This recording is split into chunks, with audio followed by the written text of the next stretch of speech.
Shalom Bapak Ibu Saudara-saudara, kita kembali membahas Bible Study untuk kitab Markus. Saudara-saudara, hari ini kita sudah masuk di Markus yang keempat.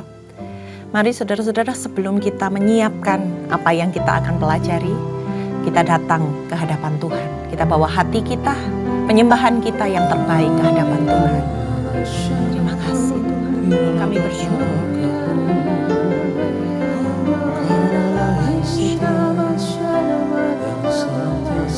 Sebab Kau baik Tuhan, untuk selama-lamanya kasih setia-Mu dalam hidup kami.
ku tangguh.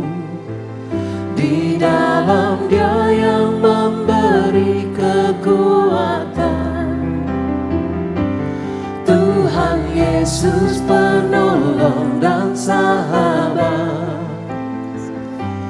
Tetap percaya, Tuhan setia. Segala perkara dapat ku tangguh. Di dalam Dia yang memberi kekuatan.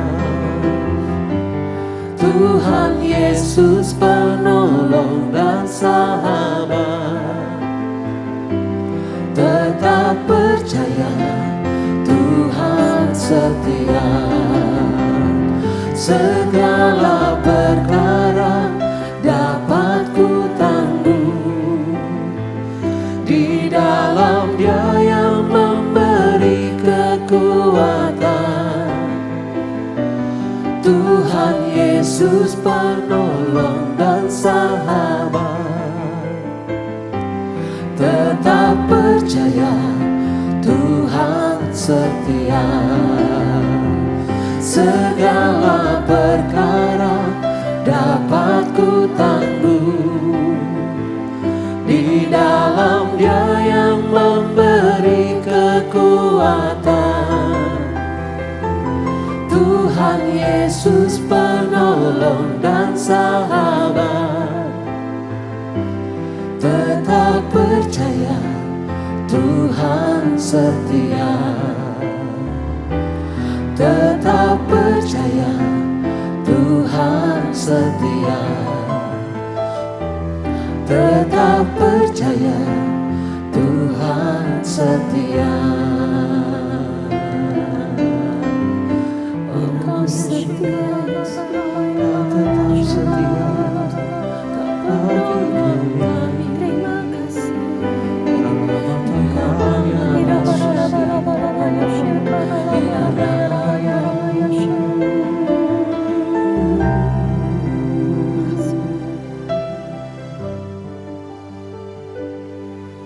Tuhan, kami datang di hadapan-Mu pada hari ini Tuhan. Kiranya biar iman kami semakin dikuatkan ya Tuhan, melalui pengajaran-pengajaran-Mu, melalui apa yang kami naikkan, melalui apa yang kami dengar Tuhan. Karena kami tahu dalam hidup kami ini ya Tuhan, yang kami butuhkan adalah bagaimana Tuhan boleh berperkara dalam hidup kami, mendatangkan kebaikan. Dan kami mau ya Tuhan menguatkan iman percaya kami ketika mungkin hari ini kami berjalan di dalam pergumulan kami. Ketika hari ini kami menghadapi ya Tuhan raksasa-raksasa persoalan ya Tuhan dalam hidup kami. Biar ya Tuhan hati kami makin berpaut kepada Engkau sehingga kami bisa mengenal jalan-jalan Allah dan kami bisa memilih jalan-jalan yang tepat. Melalui setiap firman Tuhan hari ini kami mau untuk kami bisa menetapkan langkah-langkah kami, supaya kami bisa dikuatkan dengan melihat bagaimana besar kuasa Tuhan yang terjadi dalam hidup kami. Terima kasih ya Tuhan, berbicaralah Roh Kudus, Engkau yang menyinari hati kami, membuat kami mampu untuk melakukannya di dalam kehidupan kami. Dalam nama Tuhan Yesus, haleluya, amin. Baik saudara-saudara, kita masuk dalam sebuah perikop yang juga ada di dalam kitab Matius, yaitu tentang perumpamaan penabur. Nah, diceritakan saudara-saudara dalam Markus 4 ayat yang pertama dan kedua, kembali Yesus dikerumuni oleh banyak orang. Mereka ini ingin mendengar pengajaran-pengajaran Yesus. Maka dikatakan Yesus naik ke atas perahu untuk dia berada posisi di tempat di mana dia bisa dengan enak mengajar orang banyak tersebut. Lalu Yesus mulai kembali mengajar mereka dalam bentuk perumpamaan tentang sebuah cerita, hal nyata yang dilukiskan tapi mempunyai makna, bahwa Yesus sedang ingin menjelaskan tentang apa yang sedang dia lakukan hari itu. Kita baca di ayat yang ketiga langsung saudara-saudara. Dengarlah, adalah seorang penabur keluar untuk menabur. Pada waktu ia menabur, sebagian benih itu jatuh di pinggir jalan, lalu datanglah burung dan memakannya sampai habis. Nah ini yang pertama saudara-saudara. Pada waktu sang penabur itu menjatuhkan benih-benih di tanah, tapi juga ikut tersebar benih ini di pinggir jalan. Yang tentunya kalau pinggir jalan itu permukaannya pasti keras. Maka benih itu tidak dapat tertanam dengan baik di atas tanah. Dan akhirnya menjadi makanan bagi burung-burung yang sedang mencari makan. Benih itu akan habis sebelum dia bisa tertanam ataupun berakar. Kemudian selanjutnya, sebagian jatuh di tanah-tanah yang berbatu-batu, yang tidak banyak tanahnya. Lalu benih itu pun segera tumbuh karena tanahnya tipis. Ada benih yang jatuh di tanah, tapi ternyata tanah ini berbatu. Jadi permukaannya hanya sebuah tanah yang tipis lapisannya. Dan benih itu dengan cepat bisa segera tumbuh. Karena dia sudah masuk ke dalam tanah. Tapi cepat layu saudara-saudara. Setelah matahari terbit, mereka layu karena mereka nggak bisa berakar. Nah saudara-saudara, yang selanjutnya adalah bagaimana benih itu dikatakan jatuh di tengah semak duri. Lalu dia semakin besar, tapi semak itu menghimpit benih ini sampai mati sehingga dia tidak berbuah. Nah, apa yang terjadi? Benih yang jatuh di semak duri itu adalah benih yang tertanam, tapi ternyata tanah itu mengandung semak duri, saudara-saudara. Sehingga semak duri ini juga bertumbuh, berkembang, dan akhirnya menghimpit benih-benih tersebut sehingga tidak bisa berkembang. Nah, saudara-saudara, di tanah Israel itu ada sejenis pohon berduri, di mana pohon ini adalah sebuah pohon yang kuat dan cepat sekali bertumbuhnya. Nah, biasanya saudara-saudara, sebelum para petani itu menabur benih, mereka akan berusaha menggemburkan tanah. Lalu ketika mereka menemukan duri-duri tersebut, mereka akan membakarnya sebelum menanami tanah dengan benih. Supaya apa? Supaya duri-duri ini tidak menghimpit. Tapi nampaknya masih ada akar-akar yang tertinggal dari tanaman-tanaman berduri ini. Sehingga pada akhirnya semak duri ini pun juga tumbuh bersama, menghimpit benih-benih tersebut. Di ayat selanjutnya, benih lainnya jatuh di tanah yang baik, sehingga tumbuh dengan subur dan berbuah. Hasilnya ada yang 30 kali lipat, ada yang 60 kali lipat, ada yang 100 kali lipat. Lalu katanya, siapa yang mempunyai telinga untuk mendengar, hendaklah ia mendengar. Benih yang terakhir jatuh di tempat yang benar, di sebuah tanah yang baik, yang membuat dia bisa berakar dengan sempurna, lalu mereka bisa bertumbuh dan subur, sehingga berbuah banyak. Benihnya sama saudara-saudara, yang membuat berbeda adalah tanah dan keadaan dalamnya. Tuhan Yesus mengingatkan, telinga kita merupakan tempat di mana benih itu mulai ditabur. Kita mendengar firman Tuhan, kita belajar tentang kebenaran ilahi, yang kemudian dari pendengaran kita, dari telinga kita ini masuk ke dalam hati untuk bisa bertumbuh. Karena itu kita harus pandai-pandai mendengar dan menerima pesan Tuhan. Lalu dalam perikop selanjutnya dikatakan tujuannya dari perumpamaan ini. Di ayat yang ke-10 kita baca, ketika ia sendirian, pengikut-pengikutnya dan ke-12 murid itu bertanya kepadanya tentang perumpamaan-perumpamaan. Lalu ia berkata kepada mereka, kepadamu telah diberikan rahasia kerajaan Allah. Tetapi kepada orang-orang luar segala sesuatu disampaikan dalam perumpamaan. Yesus menjelaskan tentang arti perumpamaan-perumpamaan yang selalu dia sampaikan. Itu ketika dia hanya bersama dengan pasukan khususnya, para muridnya, orang-orang terdekatnya. Kepada mereka Yesus mau menyingkapkan kerajaan Allah. Tapi kepada orang-orang lain, orang-orang banyak, Yesus hanya menyampaikan sebagai sebuah perumpamaan. Kenapa? Kita baca di ayat yang ke-12. Supaya sekalipun sungguh-sungguh melihat, mereka tidak memahaminya. Sekalipun mendengar, mereka tidak mengerti. Supaya mereka jangan berbalik dan mendapat ampun. Ternyata ini saudara-saudara, mengapa Tuhan membuat perumpamaan-perumpamaan seperti sebuah teka-teki buat mereka. Yesus mau menyampaikan penjelasan tentang firman-firman yang dia sampaikan hanya kepada orang-orang yang mau menyediakan hatinya. Yang memang ditaruh oleh Allah secara khusus untuk bisa diselamatkan, untuk bisa diperbaiki, untuk bisa diperbaharui. Maka mereka akan disingkapkan rahasia-rahasia kerajaan Allah.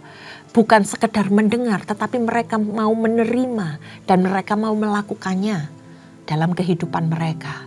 Tapi bagi orang-orang yang dikatakan orang-orang yang mengeraskan hati, orang-orang yang menolak Yesus, perumpamaan ini hanya seperti sesuatu yang sedang ditudungi. Sebuah kebenaran yang sedang ditutupi. Sehingga mereka nggak akan paham. Mereka nggak akan mengerti tentang arti perumpamaan-perumpamaan itu. Demikian juga mereka nggak bisa melihat begitu besar mujizat-mujizat Yesus, begitu dahsyat karya keselamatan yang Yesus lakukan, tapi mereka tidak dapat diselamatkan karena mereka memang dengan sengaja tidak mau bertobat. Lalu di perikop selanjutnya, Yesus memberikan penjelasan tentang perumpamaan seorang penabur ini. Kita baca di ayat yang ke-15 langsung saudara-saudara. Yang di pinggir jalan tempat firman itu ditaburkan. Artinya orang-orang yang mau mendengar firman, lalu datanglah iblis dengan segera mengambil firman yang baru ditaburkan di dalam mereka. Saudara-saudara, yang dimaksud dengan penabur itu adalah Tuhan sendiri. Yang menabur itu Tuhan. Dia sedang menabur di ladang. Ladang itu adalah hati manusia. Kita yang hari ini mendengar firman Tuhan. Benih itu adalah firman Tuhan itu sendiri. Nah di ayat yang ke-15 ini dikatakan burung-burung yang memakan benih yang ada di jalanan. Itu siapa? Itu sebagai perumpamaan iblis. Iblis itu selalu bekerja merintangi pemberitaan firman Tuhan. Ketika kita mendengarkan dengan sungguh-sungguh. Ketika kita melepaskan setiap beban pikiran ataupun hal-hal yang menghalangi firman Tuhan itu. Kita sedang berusaha untuk mengenyahkan iblis. Dan jalanan tersebut adalah tanah yang keras. Itu sebagai lukisan begitu kerasnya hati manusia. Sehingga ketika benih itu datang, dia tidak mungkin tertanam. Karena hatinya sudah keras, tidak mau menerima. Hati yang keras ini karena apa? Karena pengaruh dunia, karena besarnya permasalahan yang ada di dalam pikiran seseorang. Maka sering dikatakan, ketika orang bisa menerima firman, mau dimasukin oleh benih firman Tuhan, hati seseorang itu harus dihancurkan dulu, harus digemburkan dulu, supaya menjadi permukaan yang subur. Tapi di sini dikatakan di jalan itu keras posisinya saudara-saudara, lebih keras dari tanah. Nah, kekerasan hati manusia ini tidak dapat ditembus oleh firman Tuhan. Mungkin secara fisik dia ada. Mungkin telinga dia mendengar, tapi tidak sampai masuk. Sehingga iblis mencuri setiap firman yang sudah ditaburkan. Di ayat yang ke-16, demikian juga yang ditaburkan di tanah yang berbatu-batu. Artinya orang-orang yang mendengar firman itu dan segera menerimanya dengan gembira. Tetapi mereka tidak berakar dan tahan sebentar saja apabila kemudian datang penindasan atau penganiayaan karena firman itu. Dikatakan mereka segera murtad. Nah, tanah yang berbatu ini digambarkan sebagai orang yang menerima firman Tuhan. Mereka mendengar, mereka mau menerima, tapi tidak bisa berakar. Karena apa? Mereka hanya memahami firman Tuhan ini dari lapisan luar. Mereka hanya mau berkat-berkatnya. Mereka tidak mendalami sampai akar maksud dari firman Tuhan ini. Orang-orang yang hidupnya hanya untuk mengikut Tuhan, hanya untuk bersenang-senang. Hanya untuk mendapat berkat dari Tuhan. Pengalaman-pengalaman yang menarik ketika bergabung di dalam gereja. Acara-acara yang membuat hidup mereka itu senang. Itu yang membuat mereka datang ke gereja. Tapi ketika kesusahan itu datang, ujian dan pencobaan, mereka mulai mundur. Karena apa? Setiap firman yang ditaburkan itu tidak berakar dengan kuat dalam hati mereka. Karena masih ada batu-batu, ada sesuatu, ada udang di balik batu ketika mereka mau datang kepada Tuhan. Ada sesuatu yang belum diselesaikan dengan hidupnya sendiri. Sehingga firman Tuhan itu tidak menjadi dasar dalam kehidupan mereka. Dikatakan hanya selapis tanah yang tipis. Sehingga dengan gampang akan membuat mereka mati. Firman yang ditabur, benih yang ditabur itu akan cepat terhilang dari kehidupan mereka. Lalu kemudian di ayat yang ke-18 saudara-saudara. Yang lain ialah yang ditaburkan di tengah semak duri. Itulah yang mendengarkan firman itu. Lalu kekhawatiran di dunia ini, tipu daya kekayaan dan keinginan-keinginan akan hal yang lain masuklah menghimpit firman itu sehingga tidak berbuah. Saudara-saudara, semak duri ini digambarkan sebagai tipu daya tarik dunia yang ingin mengalihkan pandangan orang-orang percaya. Kamu ngikut Tuhan untuk apa? Supaya saya berhasil, supaya saya bisa kaya raya, supaya saya bisa menikmati berkat-berkat Tuhan. Orang-orang yang seperti ini tidak bisa bertumbuh dalam pengenalan akan Tuhan. Karena fokus mereka salah dalam mencari Tuhan. Dan Tuhan sedang ajarkan bagaimana sesuatu yang benar di ayat yang ke-20. Yang ditaburkan di tanah yang baik artinya. Orang yang mau mendengar, mau menyambut firman itu, lalu dia berbuah.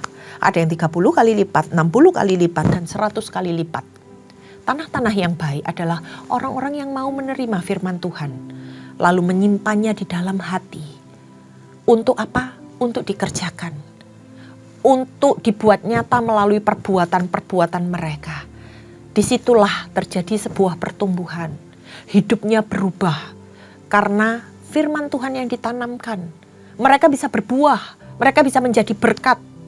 Berkat itu luar biasa buat orang-orang yang ada di sekitarnya. Dikatakan ada yang 30 kali lipat, ada yang memberkati 60 kali lipat, ada yang memberkati bahkan 100 kali lipat. Karena apa? Mereka menangkap sesuatu yang benar. Rema itu berkembang di dalam hidupnya dan membuat itu bertumbuh kepada pengenalan yang benar akan firman Tuhan. Lalu di ayat selanjutnya yaitu tentang perikop, perumpamaan tentang pelita dan tentang ukuran. Nah, perumpamaan tentang pelita ini melukiskan firman Tuhan, saudara-saudara. Firman Tuhan itu dikatakan sebagai pelita buat hati kita. Fungsinya apa? Pelita itu ketika ada di dalam hati kita, dia akan menerangi, menyinari kehidupan manusia. Firman Tuhan itu nggak boleh disembunyikan, tetapi harus dinyatakan dan harus ditaruh di tempat yang benar supaya dia bisa berfungsi dengan baik. Kita baca di ayat yang ke-21, lalu Yesus berkata kepada mereka, mungkinkah orang membawa pelita supaya diletakkan di bawah tempayan atau di bawah tempat tidur? Bukankah supaya diletakkan di atas kaki pelita? Saudara-saudara, di bawah tempayan dan di bawah kolong tempat tidur itu merupakan sebuah kiasan tentang sebuah tempat yang gelap. Tempayan itu adalah sebuah tempat air yang sangat besar, biasanya terbuat dari tanah liat, jadi gelap, saudara-saudara. Nah, kolong tempat tidur juga merupakan suatu tempat yang gelap. Nggak mungkin firman Tuhan itu ditaruh hanya untuk hal yang sia-sia. Karena apa? Pelita itu digunakan untuk sebagai alat penerang. Sehingga ketika mereka ditaruh di manapun, pelita ini bisa berfungsi untuk menerangi hal-hal yang ada di sekitarnya. Pelita itu atau terang itu harus ditempatkan pada sebuah tempat yang benar. Sebuah tempat yang akan membuat sinarnya itu semakin berkilau. Di ayat yang ke-22, sebab tidak ada sesuatu pun yang tersembunyi, yang tidak dimaksudkan untuk dinyatakan. Semua harus dinyatakan, semua harus ditampilkan, semua harus bermanfaat. Dan tidak ada sesuatu rahasia yang tidak dimaksudkan untuk menjadi nyata. Nah, ini saudara-saudara, firman Tuhan itu ditujukan kepada semua orang. Supaya dari firman Tuhan ini bisa menyinari kehidupan banyak orang dan menjadi pengaruh di sana. Melalui firman Tuhan ini mereka mengenal Kristus. Jadi apapun yang Tuhan taruh itu bukan untuk disembunyikan, bukan untuk kita nikmati sendiri, bukan untuk sesuatu hal-hal yang tidak berguna. Mungkin di antara kita ada yang malu ketika menyampaikan firman Tuhan, ketika bersaksi tentang kebesaran Tuhan. Tapi Tuhan katakan, ketika firman itu ditaruh di dalam hidupmu, itu untuk disampaikan, untuk menyelamatkan orang lain. Lalu kita baca di ayat yang ke-24, saudara-saudara. Lalu ia berkata kepada mereka, perhatikanlah apa yang kamu dengar. Ukuran yang kamu pakai untuk mengukur akan diukurkan kepadamu. Dan di samping itu akan ditambah lagi kepadamu. Sebab siapa yang mempunyai, kepadanya akan diberi. Tetapi siapa yang tidak mempunyai, apapun juga yang ada padanya akan diambil darinya. Saudara-saudara, berbicara tentang ukuran. Ukuran itu volume. Seberapa banyak Anda memberi ukuran, itu pula yang akan ditambahkan untuk apa? Mengisi ruang yang kosong dalam hidupmu, dalam pikiranmu, dalam hatimu. Ketika kita mau mengeluarkan, mengabarkan Injil seluas-luasnya, maka Tuhan akan menambah-nambahkan pengetahuan tentang Tuhan. Tuhan akan membukakan pewahyuan-pewahyuan yang baru. Ketika kita mau belajar untuk berani menyampaikan, ketika kita mau belajar untuk melakukan bagian kita, menjadi saksi-saksi Kristus. Karena Tuhan hanya akan memberikan kepada orang yang sudah mengenal dan mengalami Tuhan. Kemudian orang-orang ini akan dipakai Tuhan untuk bisa menjadi berkat. Untuk apa? Menerangi setiap kegelapan. Orang yang dimana Tuhan sudah berfirman dan menaruh firman itu di dalam kehidupan kita. Kita itu sebagai pelita-pelita yang ditaruh di kaki Dia untuk kita bersinar. Untuk kita bisa melakukan tugas-tugas kita dengan benar. Itu yang Tuhan mau, saudara-saudara, supaya kita lakukan. Kemudian dalam perikop selanjutnya berbicara tentang perumpamaan tentang benih yang tumbuh. Nah, Yesus sedang mengajarkan tentang kerajaan Allah melalui sebuah perumpamaan orang yang sedang menabur benih. Allah yang menabur benih firman Tuhan dalam kehidupan manusia. Kita baca di ayat yang ke-27. Lalu pada malam hari ia tidur dan pada siang hari ia bangun. Dan benih itu bertunas dan tumbuh. Bagaimana terjadinya tidak diketahui orang itu. Saudara-saudara, setelah ditanam, maka benih atau firman Tuhan itu yang ditanamkan pada hati orang percaya akan tumbuh dengan sendirinya. Dan akan berbuah ketika orang itu benar-benar meresponi setiap apa yang mereka dengar. Pertumbuhan itu dikatakan diserahkan kepada bumi. Bagaimana seseorang itu mau lahir baru, meninggalkan kehidupan mereka yang lama. Lalu kemudian mereka mau belajar firman Tuhan. Sehingga perlahan-lahan di dalam kehidupannya, keadaannya pun dipulihkan. Hidupnya pun disempurnakan. Sehingga ketika dia paham, tanpa dia sadari, maka benih yang ditanam itu akan bertumbuh dan berbuah. Itu yang Tuhan mau. Di ayat yang ke-29, apabila buah itu sudah cukup masak, orang itu segera menyabit, sebab musim menuai sudah tiba.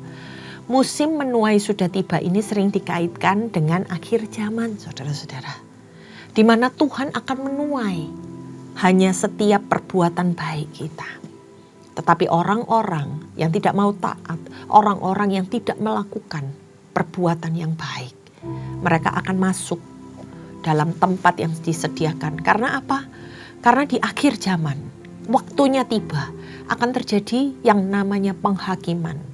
Penghakiman untuk kita semua boleh mempertanggungjawabkan apa yang benar, perbuatan yang baik, perbuatan yang menyenangkan hati Tuhan, dan apa yang salah. Ketika Tuhan menaruhkan sesuatu, kita tidak mau mendengarnya, kita tidak mau melakukannya, bahkan fokus kita hanya kepada dunia.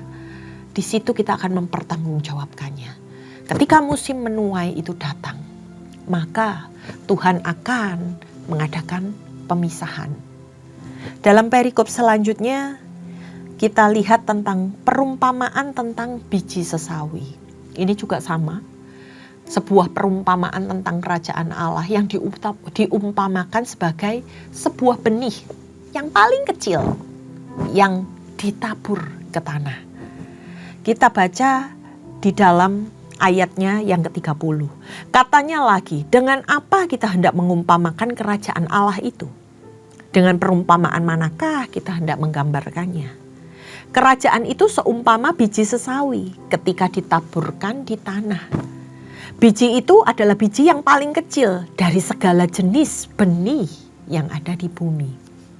Namun setelah ditaburkan, benih itu tumbuh dan menjadi lebih besar daripada segala sayuran yang lain dan mengeluarkan cabang-cabang yang besar sehingga burung-burung di udara dapat bersarang dalam naungannya.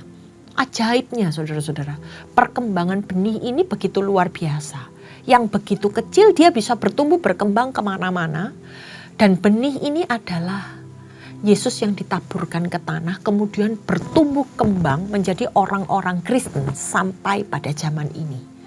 Dikatakan bahkan mempunyai cabang di mana-mana dan bisa menjadi berkat buat bangsa-bangsa. Lalu dikatakan banyak burung-burung yang ada di udara itu yang bersarang dalam naungan pohon ini. Ada yang menafsirkan burung ini adalah iblis yang ikut bersarang pula di dalam cabang-cabangnya. Dan Yesus dengan sengaja menyampaikan pengajaran ini kepada orang banyak melalui sebuah perumpamaan. Supaya apa? Supaya mereka menangkap sesuai dengan kemampuannya. Orang-orang yang mau mengenal Tuhan, orang-orang yang mau menerima Tuhan akan dibukakan oleh Roh Kudus tentang apapun yang Tuhan Yesus ajarkan melalui perumpamaan. Tapi secara khusus saudara-saudara, Yesus juga mengartikan perumpamaan-perumpamaan ini, mengajarkan secara detail kepada siapa? Orang-orang terdekatnya, para muridnya. Supaya mereka mau belajar dan mereka menjadi mengerti. Untuk kita bisa belajar, untuk kita bisa mengerti maksud Tuhan, kita harus menjadi murid. Hubungan kita dengan Tuhan harus dekat. Kita bukan hanya sekedar pengikut yang cuman ngefans Tuhan dari luar, yang cuman ingin memperhatikan apa yang Tuhan kerjakan. Tapi bagaimana ketika kita memberikan hidup kita, mengabdikan hidup kita untuk mau membangun hubungan dengan Tuhan dan menjadi dekat dengan Tuhan. Itu yang Tuhan inginkan. Dalam perikop selanjutnya adalah angin ribut diredakan. Nah, dalam pasal 4 ini ditutup dengan sebuah mujizat saudara-saudara yang dilakukan oleh Yesus di depan para muridnya saja. Jadi ketika itu dia sudah menjauh dari orang banyak. Setelah mereka meninggalkan tempat, Yesus selesai mengajar di sana. Lalu Yesus itu meninggalkan orang banyak tersebut dan Yesus hendak menyeberangi Danau Galilea. Lalu bersama dengan para muridnya, Yesus bertolak ke seberang. Kita baca di dalam ayat yang ke-37 langsung. Lalu mengamuklah topan yang dahsyat sekali dan ombak menyembur masuk ke dalam perahu sehingga perahu itu mulai penuh dengan air. Nah, menurut beberapa tafsiran saudara-saudara, taufan semacam ini memang sering terjadi di Danau Galilea. Dan pada waktu itu Yesus bersama dengan murid-muridnya ikut merasakan taufan yang dahsyat ini. Sehingga dikatakan dalam perahunya itu sampai hampir penuh dengan air. Di ayat yang ke-38, Yesus sedang tidur di buritan memakai bantal. Lalu murid-muridnya membangunkan dia dan berkata kepadanya, "Guru, tidak pedulikah engkau kalau kita binasa?" Sementara badai itu mengamuk dan kapal ini sedang dalam bahaya. Yesus sedang tidur dengan nyenyaknya di dalam buritan. Buritan itu adalah sebuah bagian kapal yang letaknya lebih tinggi dari bagian kapal lain. Saking nyenyaknya Yesus tidur, murid-muridnya sampai membangunkan dia. Padahal terpaan angin, air, itu ada di mana-mana. Tapi Yesus enggak bangun saudara-saudara. Dan murid-murid Yesus sampai harus membangunkan dia, meminta Yesus untuk ngelihat keadaan mereka. Supaya Yesus ini memperdulikan mereka. Kalau kita sadari saudara-saudara, siapa murid-murid Tuhan Yesus ini? Mereka itu adalah para nelayan yang handal tadinya. Para nelayan itu hidupnya sehari-hari berada di laut. Makanannya adalah ombak, angin badai. Tapi pada waktu mereka ada di sana, ketika mereka terkena angin ribut itu, ketika kapal mereka dipenuhi oleh air, mereka bisa panik, saudara-saudara. Murid-murid Yesus bisa panik, para bekas nelayan itu bisa panik ketika terkena badai, lalu mereka malah mencari Yesus. Harusnya mereka itu sudah terbiasa dengan yang namanya angin ribut, ombak yang besar. Tapi kali itu mereka bisa takut binasa. Lalu apa yang dilakukan Yesus? Kita baca di ayat yang ke-39. Ia pun bangun, menghardik angin itu dan berkata kepada danau itu, "Diam, tenanglah." Lalu angin itu reda. Dan danau itu menjadi teduh sekali. Yang dilakukan Yesus adalah Yesus bangun dan menghardik angin itu, menyuruhnya diam dan tenang. Perhatikan saudara-saudara, Yesus menyampaikan bahwa badai itu, dia perintahkan sesuatu, dia perintahkan katakan untuk diam dan tenang. Yesus itu pegang kendali. Bahkan di tengah keadaan yang paling menakutkan sekalipun, seolah-olah Yesus itu bisa berkata kepada badai itu. Dia membungkam badai itu untuk diam dan bereaksi tenang. Saudara, kalau kita perhatikan biasanya setelah angin ribut, itu ombak-ombak masih akan tetap besar. Tapi di sini kita lihat kuasa Yesus sanggup mengubah keadaan dalam waktu sekejap. Keadaan danau itu langsung menjadi tenang. Yesus nggak terbangun ketika badai yang dahsyat itu terjadi. Yesus terbangun dan terpanggil ketika dia tahu murid-muridnya membutuhkan pertolongannya. Kita lanjut di ayat yang ke-40. Lalu ia berkata kepada mereka, "Mengapa kamu ketakutan? Belumkah kamu percaya?" kata Yesus. Waktu itu Yesus negur murid-muridnya. Yesus tahu siapa mereka. Yesus sedang mengingatkan mereka. Kamu kan bekas para nelayan. Tapi kenapa kamu takut kepada badai? Tapi sebaliknya, Yesus pun sedang menyampaikan kepada mereka. Ternyata kamu belum mengenal Yesus secara penuh. Karena apa? Masih ada keraguan di dalam hatimu tentang siapa saya, tentang siapa Yesus. Yesus sedang menegur para murid-muridnya. Lalu di ayat selanjutnya mereka menjadi sangat takut dan berkata seorang kepada yang lain, "Siapa sebenarnya orang ini? Sehingga angin dan danau pun taat kepadanya." Dari situ mereka bukan hanya melihat Yesus, tapi mereka mengalami pengalaman-pengalaman bersama Yesus. Sehingga ketika itu mereka disadarkan betapa besar kuasa yang Yesus nyatakan pada waktu itu. Ketika mereka berada di dalam badai, ketika mereka berada di dalam keadaan yang hampir binasa, ketika mereka minta pertolongan dan Yesus ada di sana, maka segala sesuatunya bisa diatasi dengan baik. Para murid yang tadinya belum yakin tentang siapa yang sedang ada bersama dengan mereka dalam perahu mereka, ketika mereka menyadari siapa Yesus, maka mereka tidak akan setakut dan sekhawatir itu. Saudara-saudara, Yesus itu ada di dalam kehidupan kita. Dan dia sedang menjagai kita. Yesus tahu tentang segala sesuatu. Apapun badai di dalam kehidupan kita, percayalah bahwa kuasa Tuhan itu mengatasi segala sesuatunya. Dan Tuhanlah yang bisa mengontrol kehidupan kita. Ketika kita tahu bahwa ini bukan cuma sekedar pengetahuan, tetapi ketika kita menjalankan kehidupan kita bersama dengan Yesus, maka saya yakin dan percaya akan ada pengalaman-pengalaman yang ajaib yang bisa kita lewati bersama dengan Tuhan.